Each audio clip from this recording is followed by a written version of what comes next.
Shemano, and it's Yashema Gomem, Wakasem de Tebiagumas.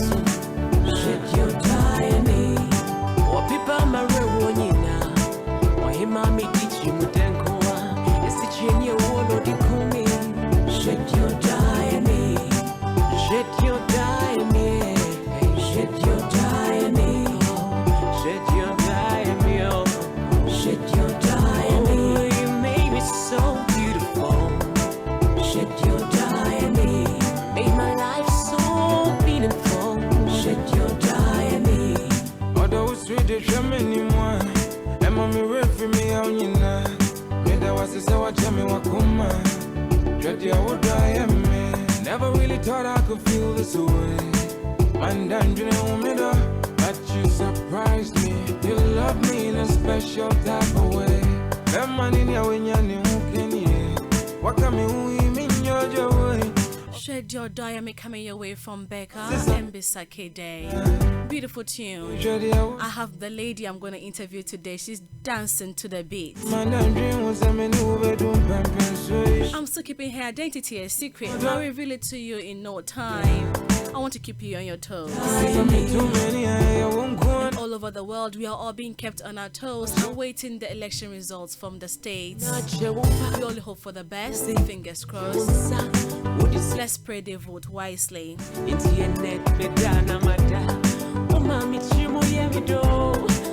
Today I have with me in the studio Topsy Divine, which is run by Tope Lawal, and who is a woman who is to be admired.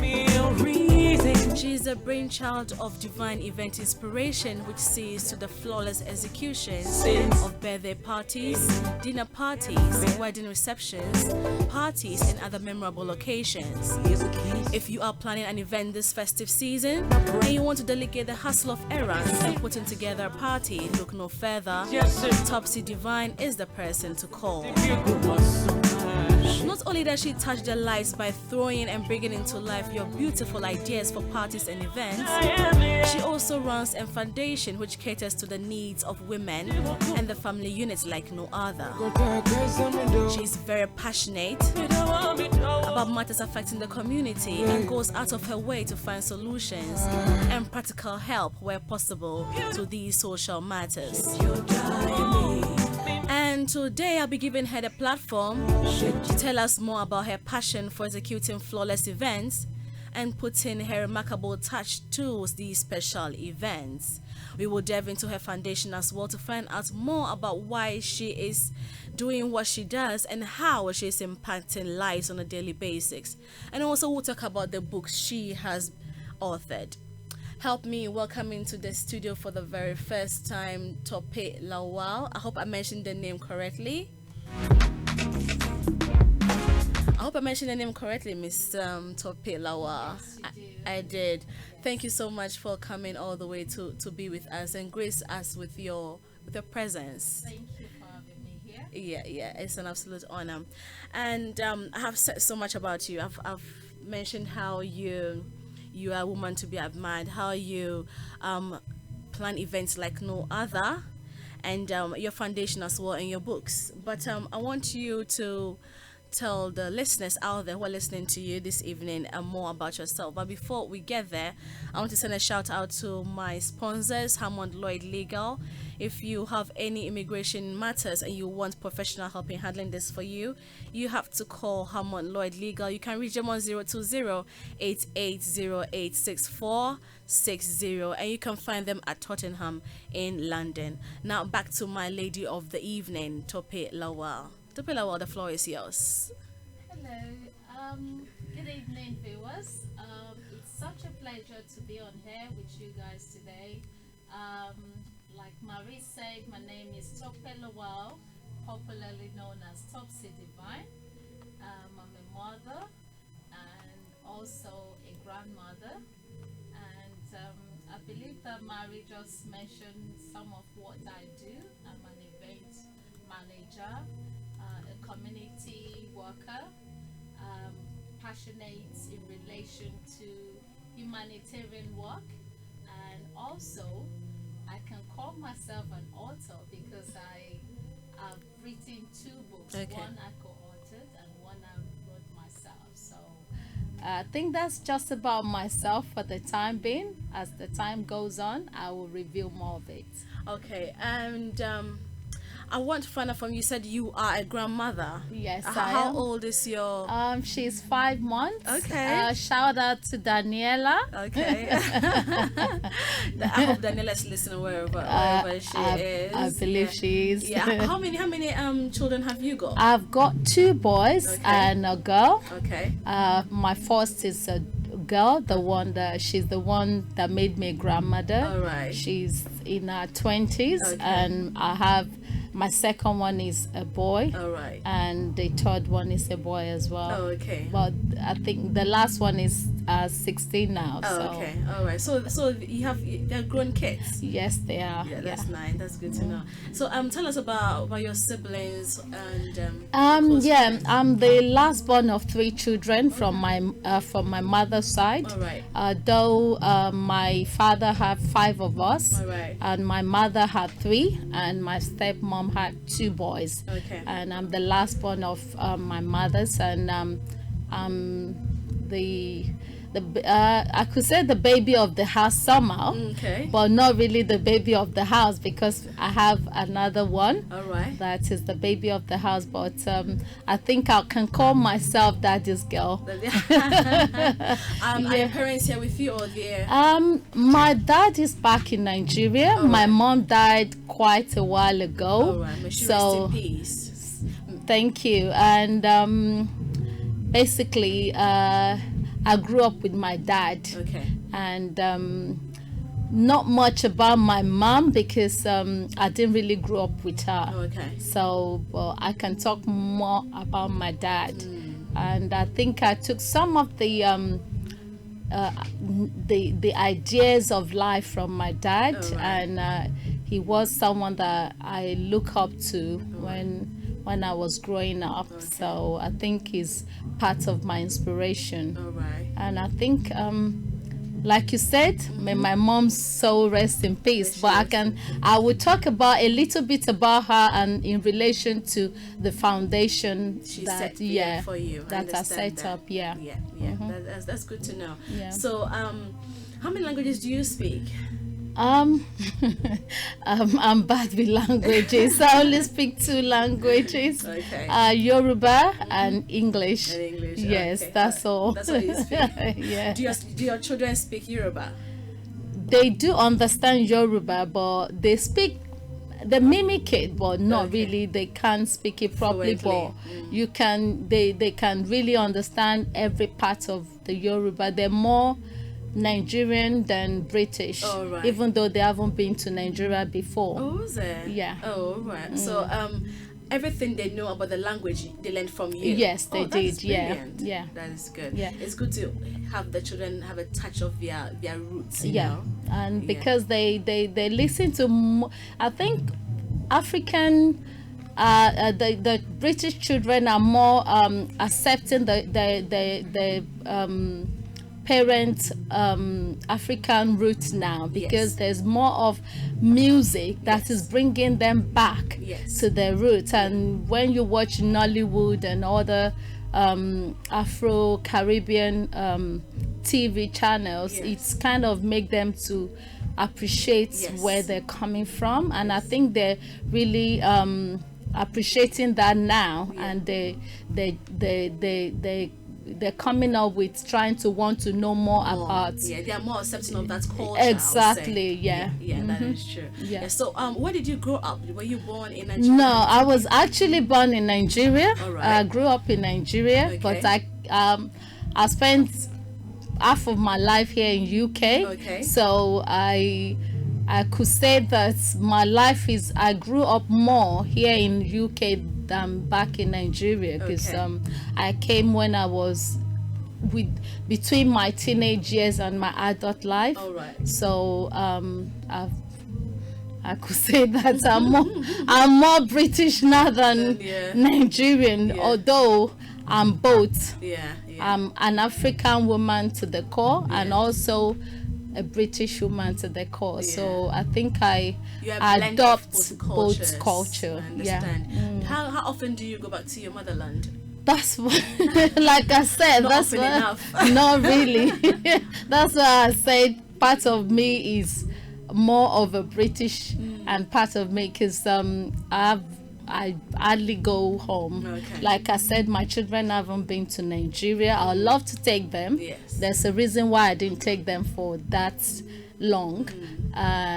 Though they really want to go now, they're ready to go, because the thing is that sometimes when you hear about all sorts of bad information, it kind of scares you to Discourages want to you.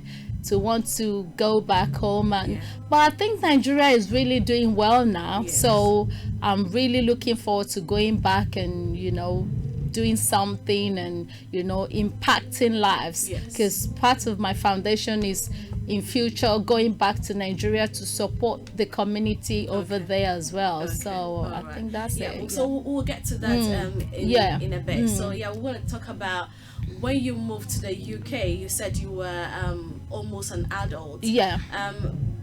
Did your dreams to become who you are now, did it start from here or it generated when you were back in Nigeria?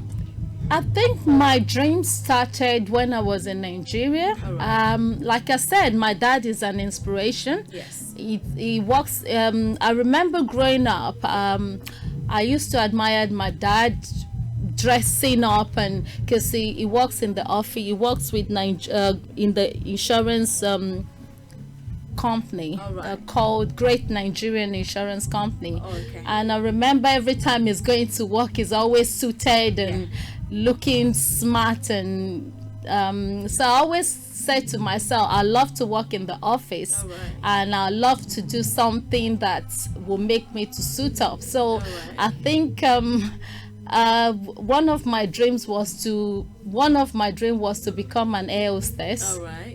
Because I love the way they dress Yes. smartly. And one of my dream also was to basically work in the office. I don't know what I was going to do then, but But I it was really, just enough for you to just suit up and go to yes. And I think that really materialized when I came to the UK. All right. Yeah, Yeah. it Because did, yeah. everyone who works in the city or in the office always in some suit or Yes. some formal attire. Yes, I understand. yeah. So when you came over, you felt like yeah, that's the way to go for you, right? But funny enough, coming to UK wasn't planned. All right. It wasn't something. I always say to people that I'm one of those people that wasn't. My life back in Nigeria was fine, so there's no reason to leave home. And like I said, I'm a daddy's girl, so I don't have any reason to want to leave. Yeah. But I think my stepmom just came home one day and said, it would be nice for me to go to UK and study nursing. All right. And she came up with the idea, and my dad accepted, though he didn't want to accept in the first place. Okay. I didn't want to go because I didn't know anyone over there, All over right. here back then. So, but fate will have it. That's true. I came to UK, and I think here I am still. I am still here sitting down, and no regrets, yeah? never. Yeah. I believe it's fate. I Yeah. think God wanted me to be here, Yeah. and that's why I'm still here, That and is good. I'm still growing stronger. By the day. Yeah. Thank God for that. Yeah. So when you came over, the initial plan was for you to be a nurse. Yes. But you came and then you became a legal practitioner. Yes. All right. So tell us about that. Well, the journey was kind of rough All right. because when I got here, the initial idea was to become a nurse. Then when I got here, the plan didn't come to fruition. Okay. So within that period, my stepmom now came up with the idea of me going to look for any job, All right. which means that I have to work in as a chambermaid. I worked I think back then most Nigerians, I think whoever you stayed with then means a lot, because the people I stayed with back then, they didn't have any clue about education or anything. And basically my stepmom was like, okay, because you can the admission period was over by the time my paperwork and everything was true, so I couldn't continue. So basically I came and worked as a chambermaid for quite a long time. Between that time, got my work permit, and within that time I had to extend my my stay, because for you to do anything you have to be legally That is true. stable here. So basically the journey was a bit not so straightforward, but after, along the line, that was when I met my partner. All right. And I had my first child. All right. Then that was between that time, that was when I now decided to go back to school. Okay. So I actually self-funded myself to go back to school. All right. Then the fact that you know, when it comes to immigration and stuff like that, I saw the way people were struggling. So I thought, what shall I do? Yes. I decided to go into legal profession. Okay. And I went back to school. I first of all did office administrative course just to get myself in. Then I was lucky enough to get into a legal firm. All right. Then that was where I started developing my interest in the legal profession. All right. And I went back to study LLB law. All right. Though I didn't really practice at all. Okay. At a point in time, I had my second child. Okay. So the dream of becoming a legal practitioner was a bit shaky Yeah. again. It was Then interrupted. yes. Yes. So then later on, I went back to work. I started working as what do you call it? I used to go with the barrister to the courts to support the clients. Yeah. And I used to work in the office to attend to clients, but I didn't I wasn't fully qualified as a solicitor back then. But at a point in time, I think going to the courtrooms and seeing all the dramas going on and stuff like that, it was fun. I love arguing. My dad used to say that law is my profession, because I have the natural talent of arguing a case. Okay. I can argue from morning till night when I know that I'm right with what I'm saying. Yeah, so I decided to stay in the legal profession for quite a while. All But then again, I had another baby. The babies keep interrupting. Yes. So basically, the third child was what was a breaking point for me to now thought, okay, to be going to the courtroom and having children and responsibilities, it will be too much for me. And then also there was problem with the legal firms then, because the government were closing down lots of law firms. There were a reduction in legal aid application. They were rejecting legal aid application, and there was so much problem going on. There were so many law firm closing down back then. So a barrister that I used to work with, she now said, Topsy, don't you think it's best for you to look for something else? All right. Because she was actually, because she I won't mention her name, but she's a very good barrister. Okay. And was she Nigerian as well? yes, she's Nigerian. Okay. But she's Igbo. All right. But she's a very good barrister. right. She doesn't lose any case. Oh, wow. And she works within the immigration profession. All right. And I'm telling you, what now happened was that we were discussing one time, and she said it's difficult to be getting clients now because the government weren't giving much legal aid anymore. Okay. And law firms were closing because most of the clients are legal aid based, Yes. and they couldn't afford to have a private client back then. So she now said, "Oh, what else would you, we were just sitting down. She said, what else would you love to do?" So Yeah. I said, I think I love organizing people. So Alright. I now thought to myself, because I go to parties a lot, Yeah. so I thought I'll go into wedding planning. Okay. So that's how how I it's- changed. You moved From- yourself from being yeah. a legal practitioner to an From- event planner. Yeah. That is a good story. So she sort of put your mind towards that. Yes, and I never regretted it because looking at the legal profession, Yes.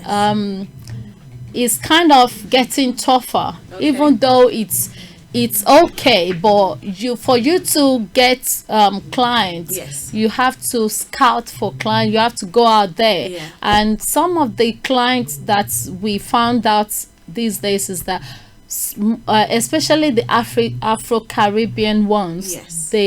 they're more of immigration Immigration matters. That's matters, true. and some of them don't have recourse to public fund, so they can't afford to pay the solicitor fee. fees. Yeah, and now the law firms now have to get the first charge consultation fees Yeah. before they can take up any case. And Yeah.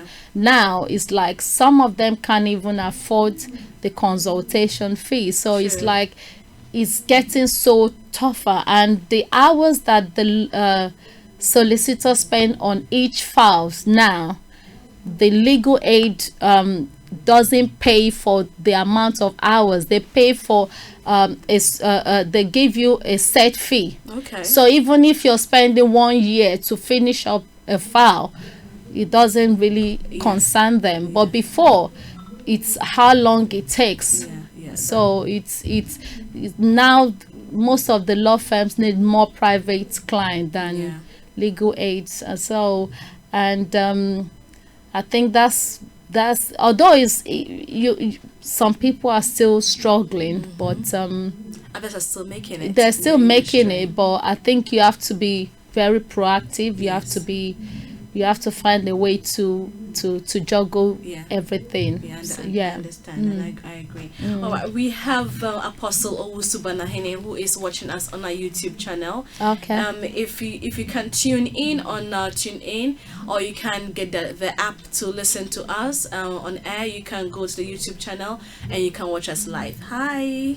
Anyway, I have with me in the studio Topsy Divine, and we're finding out all about her dreams and her passion and how she moved herself from a legal practitioner to become a CEO of an event planning management company. So Tope Lawal, let's talk about Topsy Divine. Yeah. What kind of services and products do you offer the public? Basically, my name is Topsy Divine. All right. Tokwe is Topsy is an acronym of Tokwe, Okay. because when people call Topsy, Okay. instead, because one thing I've found out that English people can't pronounce Tokwe. Okay. They kind of mock it up. Okay. So I just came up with Topsy Yeah. instead of calling Tokwe, and Yeah. just so I decided to make it easy Yeah. for people. So I just said, okay, call me Topsy. And Divine is the first initial of my company's name. Alright. So I just came up with Topsy Divine, Okay. and to just make it easy for people to understand who is Topsy and what I do. So Okay. that's why. But the name of my company is called Divine Inspiration Events Management UK. All right. Divine Yeah, Inspiration. and All right. yeah. Okay. Yes. So please go on. What kind of services do you provide? The Yes, public? the services we provide, we're into wedding planning, All right. corporate management, Yes. and wedding planning from start to finish. Okay. And also we do on the day coordination. Okay. We provide catering services. All right. We provide corporate management has to do with product launching All right. and awards gala night, Okay. red carpet events, and also we provide makeup artists. Basically, we're an outlet Okay. for an event management. So anything to do with planning your events, the total package coming from the venue sourcing, from the ashoebi in the Nigerian tradition, the Nigerian traditional